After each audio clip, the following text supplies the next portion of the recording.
안녕하세요. 태양인생 시청자 여러분 만나서 반갑습니다.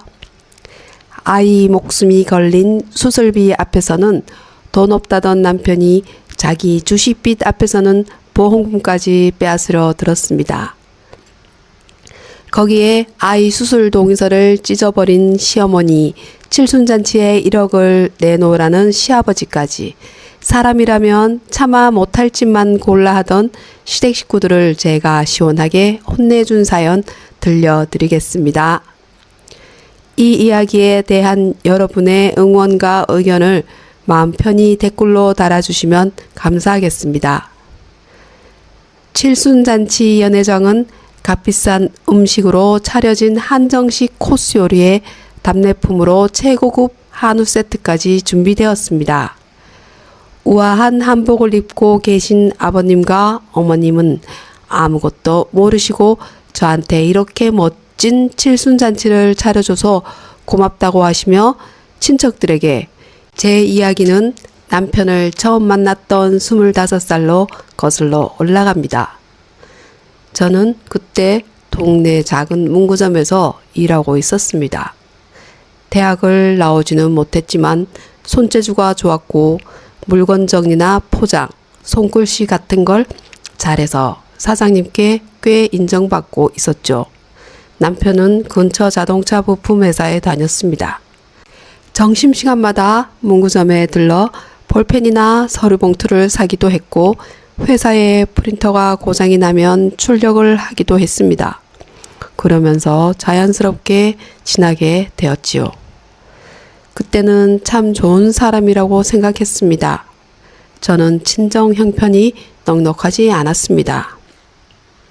아버지는 택시 운전을 오래 하셨고 어머니는 제가 20살 되던 해부터 몸이 안 좋아 집에 계셨습니다. 저는 집안 살림에 조금이라도 보태려고 대학 진학을 포기하고 바로 일을 시작했죠. 그런 저에게 남편은 당신처럼 성실한 사람은 꼭 행복해야 한다라고 말해 주었습니다. 그 말이 참 따뜻했습니다. 저는 그 사람과 결혼하면 적어도 서로 고생은 알아주며 살 수 있겠다고 믿었습니다. 시댁에 처음 인사를 갔을 때도 분위기는 나쁘지 않았습니다.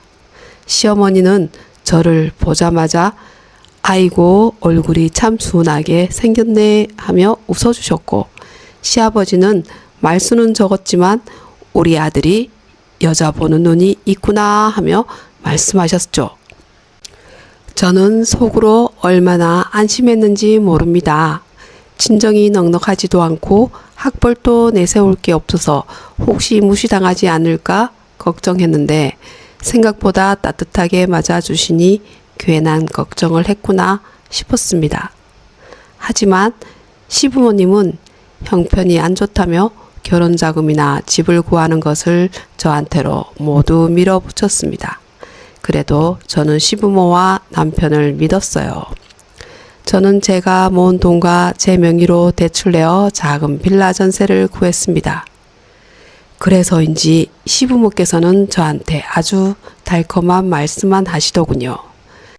시어머니는 처음부터 크게 시작하면 뭐하니 둘이 마음 맞춰 사는 게 제일이지 라고 하셨고 시아버지도 며느리가 알뜰해 보이니 우리 아들 굶기지는 않겠네 라고 하셨습니다. 저는 그 말을 좋은 뜻으로 받아들였습니다. 그때까지만 해도 제가 그 집에서 어떤 취급을 받게 될지 전혀 몰랐으니까요. 결혼 초반 몇 년은 평범하게 살았습니다. 남편은 회사에 성실히 다녔고 저는 문구점 일을 그만두고 집 근처에서 작은 포장 부업을 하며 살림을 했습니다. 그러다 아들을 낳았고 아이가 조금 큰 뒤에는 동네 초등학생을 대상으로 방과 후 만들기 수업을 조금씩 하게 되었. 제가 워낙 손으로 만드는 걸 좋아하다 보니 아이들 색종이 공예나 북아트, 만들기 키트 같은 걸 잘 가르쳤고 학부모들 사이에 입소문이 나면서 수입도 조금씩 생겼습니다. 시댁도 그때까지는 겉으로 보기에는 나쁘지 않았습니다. 문제가 생긴 건 아들이 초등학교 5학년이 되던 해였습니다. 아이가 자꾸 배가 아프다고 했습니다. 처음에는 체한 줄 알았고 병원에서도 장염 같다고 했습니다. 그런데 며칠이 지나도 열이 내리지 않고 아이 얼굴이 점점 창백해지더라고요.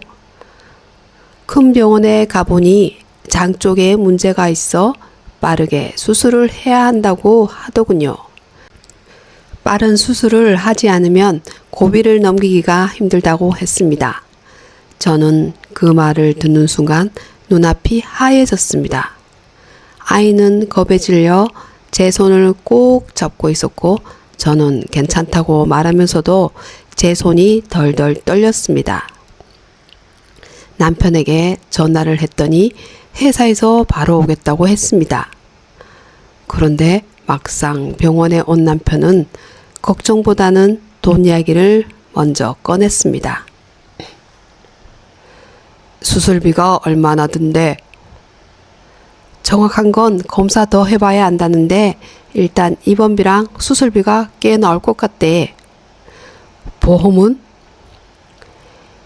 일단 병원비를 먼저 내고 나중에 청구해야 하겠지? 그러면 보험금은 나오는 거지? 나오긴 하겠지.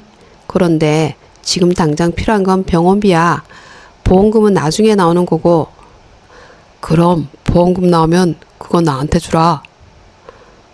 뭐? 뭐라고? 보험 내가 넣었잖아. 명의도 내가 관리했고.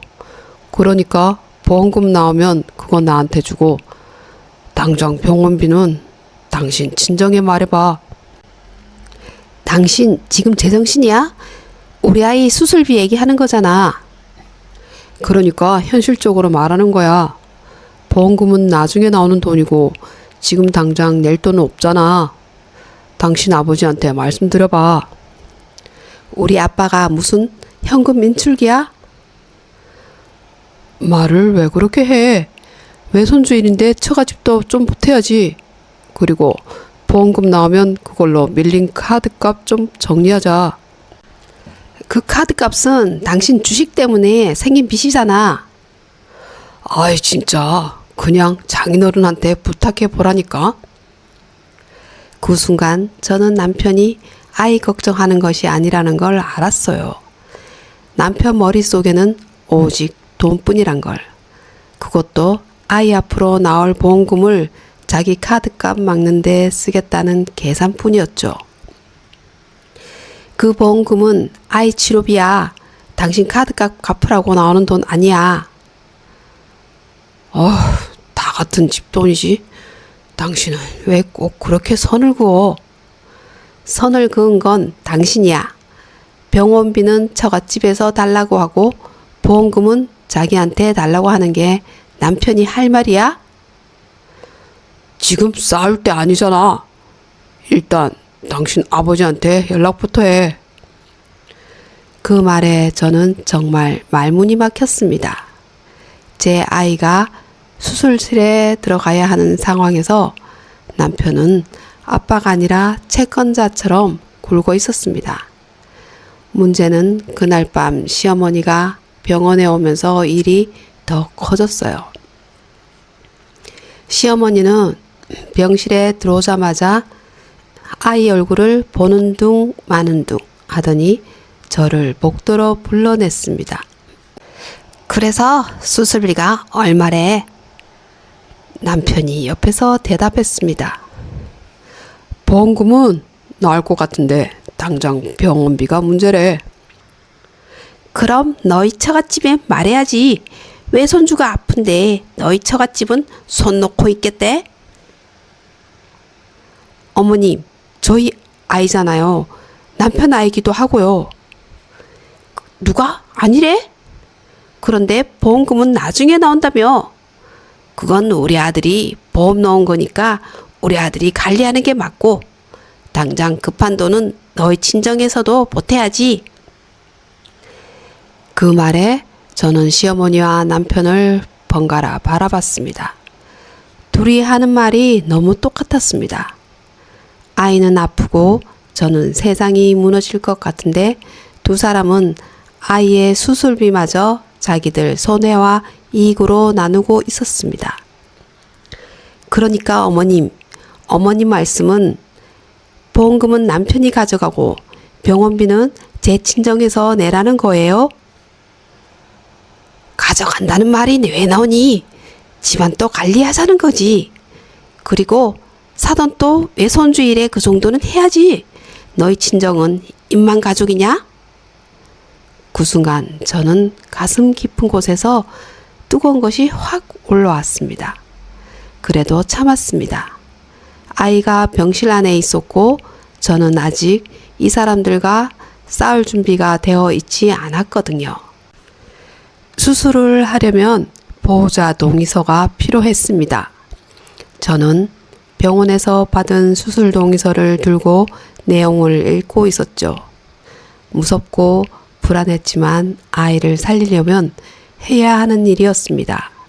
그때 시어머니가 제 손에 있던 종이를 낚아채듯 가져갔습니다. 이게 뭐야? 수술 동의서예요. 보호자 서명이 필요하대요. 이렇게 큰 수술을 한다고? 돈 나갈 일부터 만들고 있네. 어머님, 의사가 빨리 해야 한다고 했어요. 의사 말이면 다야? 돈은 너희 친정에서 가져오라니까? 보험금 나오면 우리 아들이 관리하고 당장 병원비는 너희 친정에서 해결하면 되잖아. 그게 말이 되나요? 아이 병원비예요. 누구 집 행사비가 아니라고요. 말대답하지 마. 내가 애를 제대로 못 챙겨서 이 꼴이 났으면 적어도 돈이라도 친정에서 가져와야지. 그러더니 시어머니는 제 손에 있던 수술 동의서를 그대로 찢어버렸습니다. 종이가 찢어지는 소리가 병원 복도에 너무 선명하게 울렸습니다. 저는 그 자리에서 숨이 멎는 줄 알았습니다.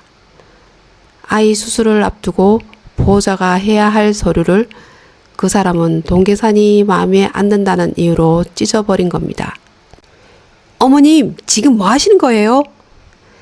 왜, 정신 차리라고 찢었다. 수술이 장난이냐? 돈도 없으면서 무조건 칼부터 대면 되는 줄 알아? 다른 병원도 가보고 싸게 할 수 있는데 알아보고 할 수 있는 건 다 알아봐야지. 저는 떨리는 손으로 바닥에 떨어진 수술 동의서 조각을 주었습니다. 남편은 여전히 아무 말도 없었습니다. 제가 남편을 쳐다보며 말했죠. 당신도 그렇게 생각해? 지금 우리 아이 수술 동의서를 어머님이 찢었는데도? 엄마 말이 틀린 건 아니잖아. 다른 병원 의견도 들어보자는 거지. 의사가 빨리 해야 한다고 하잖아. 그래도 돈 문제도 생각해야지. 그 말이 제 가슴을 완전히 찢었습니다. 제 손에 들린 건 찢어진 수술 동의서였지만 실제로 찢어진 건 제 마음이었어. 저는 간호사실에 가서 동의서를 다시 받았습니다. 수술은 예정대로 진행되었고 다행히 아이는 큰 고비를 넘겼습니다. 하지만 그날 이후 저는 시댁과 남편을 예전처럼 볼 수 없었습니다. 아이 수술비는 결국 제가 친정아버지에게 일부 빌리고 제가 모아둔 돈과 보험금, 카드 대출까지 끌어와 해결했습니다. 보험금은 당연히 아이 치료비와 회복 비용에 썼고요. 남편은 그 부분을 두고 불만을 가졌습니다. 보험금 그거 내가 관리했으면 카드값도 좀 정리하고 좋았을 텐데. 그 돈은 아이 치료비였어. 누가 치료 안 시킨대? 다 같은 집 돈인데 당신이 너무 꽉 쥐고 있었잖아. 제가 뭘 그렇게 잘못했나요? 아이가 아픈 걸 미리 준비하지 못한 게 제 잘못이었을까요? 아이 앞으로 나온 보험금을 아이에게 쓴 게 그렇게 욕먹을 일이었을까요? 시댁은 그때부터 저를 더 노골적으로 깎아내리기 시작했습니다. 시어머니는 친척들 앞에서 우리 손주가 엄마 닮아서 몸이 약한가 보다 라고 말했고, 시아버지는 아들 하나 키우는데 병원비로 집안 기둥 뽑히겠네 라고 했습니다. 명절에 가면 시어머니는 일부러 제 앞에서 건강한 조카들을 칭찬했습니다. 애들은 엄마가 제대로 먹이고 키우면 병원 갈 일이 별로 없어. 요즘 엄마들이 문제야. 저는 이를 악물고 참았습니다. 아이가 아직 회복 중이었고 저도 몸과 마음이 다 지쳐 있었습니다. 하지만 그 와중에도 저는 찢어진 수술 동의서 조각을 버리지 않았습니다. 그런데 아이가 회복하면서 제 생각도 조금씩 바뀌었습니다. 저는 더 이상 울고만 있을 수 없었어요. 아이를 지키려면, 그리고 나를 지키려면 돈이 있어야 했습니다. 남편에게 기대면 안 된다는 걸 뼈저리게 알았고, 시댁이 말하는 가족이라는 것이 얼마나 형편에 따라 달라지는 말인지도 알았습니다. 저는 제가 잘할 수 있는 일을 다시 잡았습니다. 만들기 수업을 하며 모아둔 자료가 꽤 있었고, 아이들 교구를 직접 만드는데 자신이 있었습니다. 처음에는 집에서 소량으로 만들기 키트를 포장해 동네 엄마들에게 팔았고요. 반응이 생각보다 좋았습니다. 학부모들은 제가 직접 설명 영상을 찍어 보내주는 걸 좋아했고, 아이들이 혼자 따라하기 쉽다고 했습니다. 처음에는 한 달에 몇십만 원 정도였죠. 하지만 저는 포기하지 않고 새벽에 일어나 재료를 소분하고, 낮에는 아이를 챙기고, 밤에는 주문서를 정리했습니다. 허리도 아팠고 눈도 침침했지만 이상하게 그때 저는 지치지 않았습니다. 그렇게 5년이 지났습니다. 제 만들기 키트는 입소문을 탔고 작은 온라인몰까지 열게 되었어요. 처음에는 집 거실 한쪽에서 포장하던 일을 나중에는 작은 사무실을 얻어 할 만큼 커졌습니다. 저는 사업자도 제 명의로 냈고 매입 내역과 매출 자료도 꼼꼼히 정리했습니다. 예전에 저는 돈 이야기를 하면 겁부터 났는데 이제는 제가 번 돈이 어디로 들어오고 어디로 나가는지 정확히 아는 사람이 되었습니다. 시댁은 처음엔 제가 뭘 하는지 몰랐습니다. 그냥 집에서 종이 쪼가리나 만지는 줄 알았죠. 그런데 어느 날 시누이가 인터넷에서 제 상품을 보고 알게 되었습니다. 그때부터 시어머니 태도가 묘하게 바뀌더군요. 전에는 전화하면 잔소리부터 하던 사람이 갑자기 요즘 힘들지 않니? 하며 다정한 척을 했죠. 시아버지도 며느리가 손재주 하나는 있다더니 그래도 돈이 되나 보네 하며 슬쩍 떠보시기도 하더군요. 저는 일부러 모르는 척 했습니다. 그 사람들이 제 돈 냄새를 맡았다는 걸 알았지만 아무 말도 하지 않았습니다. 남편도 달라졌습니다. 예전에는 제 일을 하찮게 보던 사람이 어느 순간부터 당신 요즘 매출 좀 나오나 봐 하고 묻더라고요. 저는 그럭저럭이라고만 대답했죠. 더 이상 제 모든 것을 남편과 공유하고 싶지 않았습니다. 그러다 시댁가족 칠순잔치 이야기가 나왔습니다. 시아버지가 칠순을 맡게 되었고 시댁에서 칠순잔치를 크게 하자고 했습니다. 호텔 연회장을 빌려 친척들을 부르고 가족 사진도 찍고 영상도 틀자는 계획이었습니다. 저는 처음부터 불길했습니다. 아니나 다를까 남편이 어느 날 저녁 식탁에서 말했습니다. 이번 잔치 비용 말이야. 당신이 좀 맡아줘야 할 것 같아. 내가 왜? 요즘 당신 사업 잘 되잖아. 엄마도 다 알아. 아버지도 이번에 친척들 다 부르는데 체면이 있대. 그래서 한 1억 정도 생각하면 될 것 같아. 1억? 장소 대관하고 식사하고 영상 만들기, 답례품까지 하면 그 정도는 될걸? 그 돈을 왜 내가 내? 가족이잖아. 그리고 솔직히 요즘 당신이 제일 여유 있잖아. 그 말에 웃음이 나왔습니다. 아이 수술비 앞에서는 보험금은 자기에게 주고 병원비는 처갓집에서 받아오라던 사람들이었습니다. 수술 동의서를 찢으며 다른 병원 알아보라던 사람들이었습니다. 그런데 시댁 칠순잔치에는 제 돈이 가족 돈이 되는 모양이었습니다. 당신 기억나? 우리 아이 수술 동의서 찍힌 날? 어휴, 또 그 이야기야? 응, 또 그 얘기야. 내 인생에서 제일 중요한 얘기야. 엄마가 그때 잘못한 건 맞지만 오래전 일이잖아. 오래전 일이면 없던 일이 돼? 당신은 왜 이렇게 과거에 매달려? 이제 돈도 벌고 아이도 괜찮잖아. 좋은 날 좋게 좀 넘어가면 안 돼? 좋은 날? 엄마 아빠 체면도 생각해야지. 저는 그 순간 정확히 알았습니다.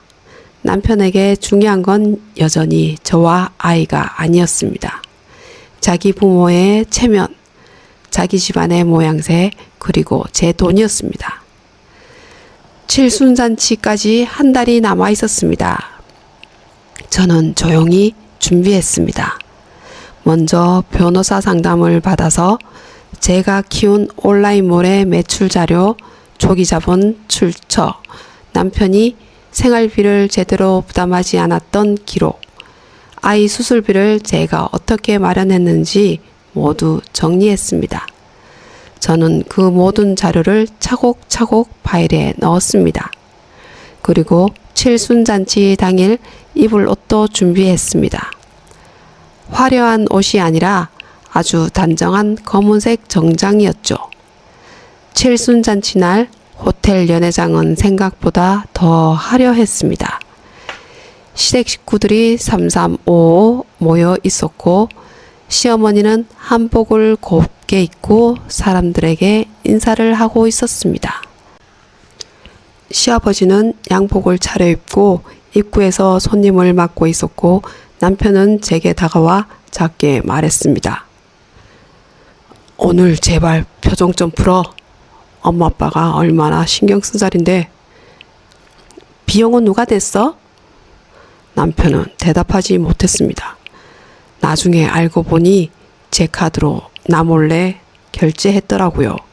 참 기가 막히더군요. 제 허락도 없이 자기들 마음대로 한다는 것이 절대 용납할 수 없었습니다. 행사가 시작되고 시아버지가 마이크를 잡았습니다. 처음에는 평범한 인사를 하더군요. 칠순을 맞아 가족들이 모여줘서 고맙다. 자식들이 잘 커져서 고맙다. 이런 말들이 이어졌습니다. 그러다 시아버지가 갑자기 제 이름을 꺼냈습니다. 우리 며느리도 요즘 집에서 조그맣게 하는 일이 잘 된다더군요. 처음에 별것 아닌 줄 알았는데 그래도 집안에 보탬이 되는 것 같아 다행입니다. 예전에는 몸도 약하고 마음도 약해서 좀 쓸모없나 싶었는데 아휴 이젠 사람 구실 하더군요. 친척들 사이에서 웃음이 나왔습니다. 누군가는 박수를 쳤고 시어머니는 제 쪽을 보며 흐뭇하게 웃더라고요. 마치 제가 그 집안의 성공담이라도 되는 것처럼, 마치 제가 그들의 지도 아래 겨우 사람 구실을 하게 된 것처럼 말이죠. 저는 천천히 일어났습니다. 남편이 바로 제 팔을 잡았습니다. 뭐 하려고? 나도 한마디 하려고. 하지 마. 지금 분위기 망치지 마. 분위기는 당신들이 오래전에 망쳤어. 저는 앞으로 걸어갔습니다. 시아버지께 마이크를 달라고 했습니다. 시아버지는 놀란 표정이었죠. 사람들이 보고 있으니 거절하지 못했습니다. 저는 마이크를 잡고 연회장을 한번 둘러보았습니다. 심장이 뛰었지만 이상하게 목소리는 떨리지 않았습니다. 안녕하세요. 저는 이 집 며느리로 20년을 살았습니다.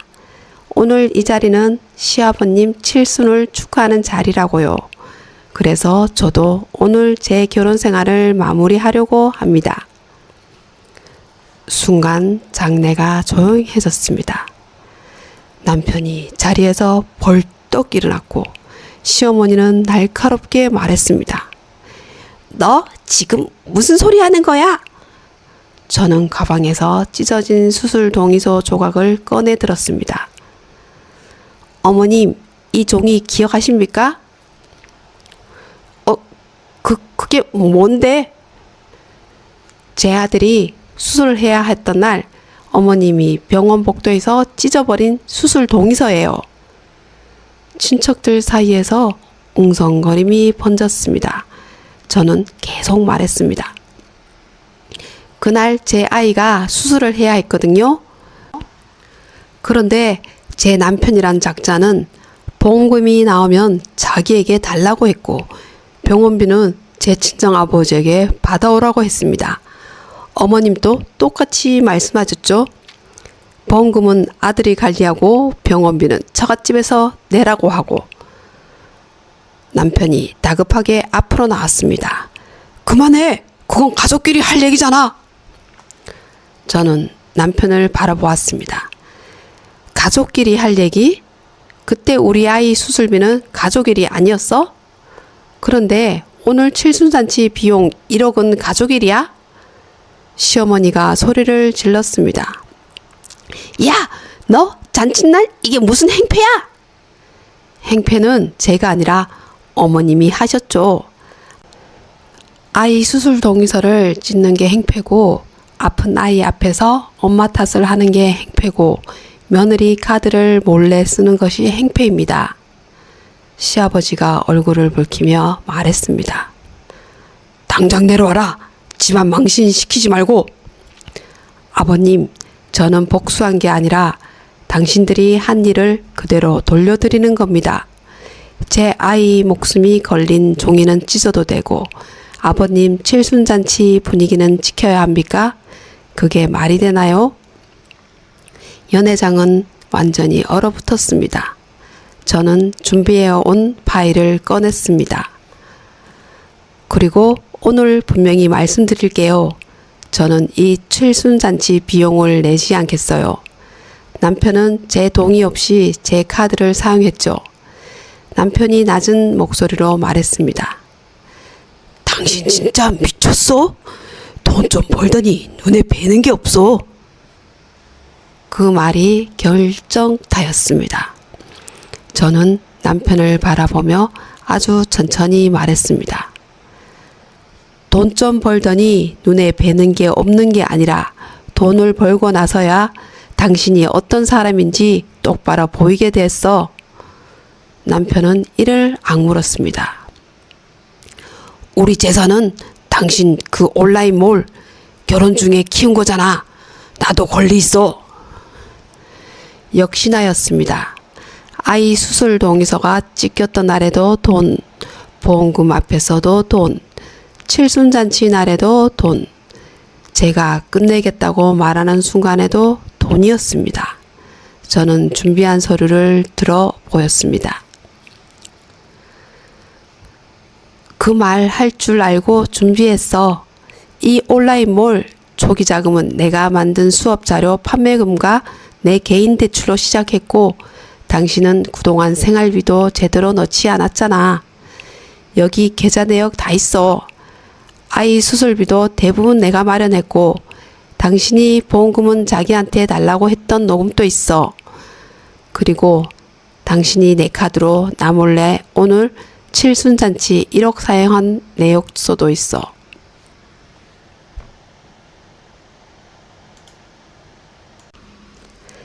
시어머니가 갑자기 목소리를 낮췄습니다.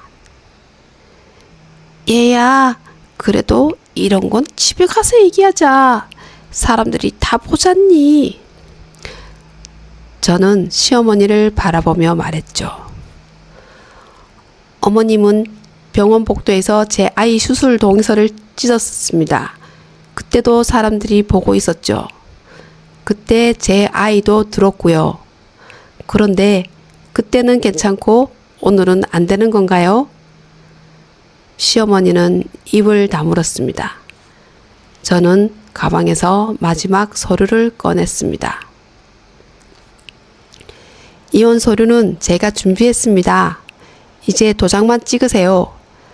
당신들한테 더는 설명할 것도 참을 것도 없습니다. 아들 생각은 안 해? 너 이렇게 이적으로 굴면 애가 상처받아. 내 아들이 상처받은 건 엄마가 이혼을 결심해서가 아니야. 수술 앞둔 자기 동의서가 할머니 손에 찢기는 걸 보고도 아빠가 아무 말 안 하던 그날 이미 상처받았어. 그 순간 뒤쪽에 앉아있던 아들이 자리에서 일어났습니다. 저는 아들이 거기 있는 줄 몰랐습니다. 남편이 억지로 데려온 모양이었습니다. 아들은 이제 고등학생이 되어 있었고 키도 저보다 훨씬 컸습니다. 아들이 조용히 말했죠. 엄마 말 맞아. 나 그날 다 기억해. 너는 가만히 있어. 왜 내가 가만히 있어야 해? 그날 내가 수술 무서워서 울고 있었는데 할머니가 엄마한테 내가 애를 잘못 키워서 그런 거라고 했잖아. 아빠는 아무 말도 안 했고 그리고 아빠가 보험금 나오면 자기한테 달라고 한 것도 들었어. 그건 할미가 걱정돼서 그런 거였어. 걱정은 그렇게 하는 게 아니에요. 그 말 한마디에 저는 울 뻔했습니다. 하지만 울지 않았습니다. 그날은 끝내야 하는 날이었으니까요. 칠순잔치는 그대로 엉망이 되었습니다. 친척들은 하나 둘 자리를 떴고 몇몇은 시어머니를 보며 혀를 찼습니다. 시아버지는 끝까지 큰소리치려 했지만 이미 분위기는 완전히 돌아선 뒤였습니다. 저는 찢어진 수술 동의서를 다시 챙기고 이혼 서류를 남편에게 남긴 채 아들과 함께 연회장을 나왔답니다. 그 후 남편은 처음에는 화를 냈습니다. 집안 망신을 시켰다. 부모님 얼굴에 먹칠을 했다. 칠순잔치 비용을 다 물어내라며 소리도 질렀습니다. 하지만 제가 변호사를 통해 자료를 보내자 태도가 달라졌습니다. 며칠 뒤 남편은 집으로 찾아왔어요. 예전처럼 화를 낼 줄 알았는데 뜻밖에도 무릎을 꿇더군요. 내가 잘못했어. 그때 엄마 말린다고 말렸었어야 했는데 못했어. 나도 후회해. 당신은 후회하는 게 아니라 손해볼까봐 겁나는 거야. 그렇게 말하지 마. 아니야. 응? 이제는 그렇게 말해야 될 것 같은데 나는 너무 오랫동안 참았거든. 그래도 애 대학 갈 때까지만이라도 같이 살자. 남들이 뭐라고 하겠어. 남들이 뭐라고 하는 게 그렇게 중요했으면 당신은 병원 복도에서 당신 엄마부터 말렸어야지. 나도 그때는 정신이 없었어. 그래, 맞아. 내가 무시당할 때도 아이가 상처받을 때도 내가 돈이 필요할 때도 당신은 늘 정신이 없지. 그런데 보험금 얘기할 때랑 재산 얘기할 때는 정신이 아주 또렷하더라. 남편은 아무 말도 하지 못했습니다. 시어머니도 나중에 연락이 왔습니다. 처음에는 받지 않았지만 너무 끈질기게 연락이 와서 한번 받았습니다. 시어머니는 울먹이는 목소리로 말씀하시더군요. 얘야, 내가 그때 수술 동의서 찢은 건 정말 미안했다. 나도 그때 돈 걱정이 앞서서 제정신이 아니었어. 돈 걱정은 누구나 합니다. 하지만 누구나 아이 수술 동의서를 찢지는 않습니다. 그래도 가족인데 이렇게 끝내면 안 되지 않니? 저를 버린 건 당신들이 먼저였습니다. 내가 앞으로 잘할게. 너희 친정에도 잘하고 손주한테도 잘할게. 제 아들은 이미 다 컸고 어머님 사과를 기다리지 않습니다. 저도 마찬가지고요. 정말 이혼할 거니? 네. 저는 오늘이 아니라 그날 병원 복도에서 이미 이혼한 마음으로 살았습니다. 서류만 늦었을 뿐이에요. 이혼은 결국 진행되었습니다. 남편은 처음에는 제 사업에 대한 재산 분할을 크게 요구하려 했지만 제가 준비한 자료가 워낙 명확했고 생각처럼 되지 않았습니다. 물론 결혼 기간이 길었기 때문에 완전히 아무것도 나누지 않은 건 아니지만 남편이 욕심낸 만큼 가져가지는 못했습니다. 무엇보다 저는 제 온라인몰을 지켜냈고 아들과 지낼 집도 지킬 수 있었습니다. 후일담을 조금 말씀드리자면 시댁은 그 칠순잔치 이후 친척들 사이에서 한동안 말이 많았다고 합니다. 시어머니는 모임에 나가면 사람들이 아이 수술 동의서 이야기를 꺼낼까봐 한동안 밖에도 잘 나가지 못했다고 들었습니다. 시아버지는 늘 큰소리 치던 분이었는데 그 일 이후 친척들 앞에서 전처럼 당당하게 굴지 못한다고 하더군요. 남편은 회사에서도 이혼 이야기가 돌면 꽤 힘들어 했다고 들었습니다. 하지만 저는 그 소식들이 더 이상 통쾌하지도 가슴 아프지도 않았습니다. 그냥 아주 먼 집 이야기처럼 들렸습니다. 아들은 지금 대학 입시를 준비하고 있습니다. 예전보다 훨씬 밝아졌습니다. 어느 날 아들이 저녁을 먹다가 갑자기 그러더라고요. 엄마, 나 그때 칠순잔치에 엄마가 말해줘서 좋았어. 저는 놀라서 물었습니다.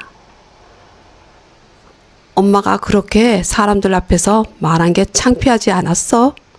아들은 고개를 저었습니다. 아니, 그때 처음으로 엄마가 안 불쌍해 보였어. 강해 보였어. 그 말을 듣는데 목이 꽉 막혔습니다. 저는 아이를 지키려고 참고 산다고 생각했는데 어쩌면 아이는 제가 참는 모습을 보며 더 오래 아팠을지도 모릅니다. 그래서 요즘은 참는 것이 무조건 좋은 엄마의 모습은 아니라는 걸 알게 되었습니다. 아이에게 보여줘야 할 것은 무조건적인 희생이 아니라 부당한 일을 당했을 때 자신을 지키는 모습일 수도 있더라고요. 요즘 저는 작업실에서 만들기 키트를 만들고 가끔 아이들 수업 영상도 찍어요. 예전처럼 밤새워 일하지는 않습니다. 저는 이제 제 인생을 살려고 합니다. 지금 생각하면 너무 오래 걸렸지만 그래도 저는 결국 제 발로 걸어 나왔습니다.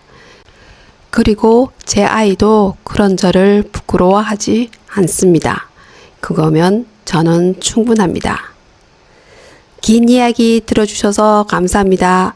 재미있게 들으셨다면 구독과 좋아요, 알림 설정까지 눌러주세요. 오늘도 행복하세요.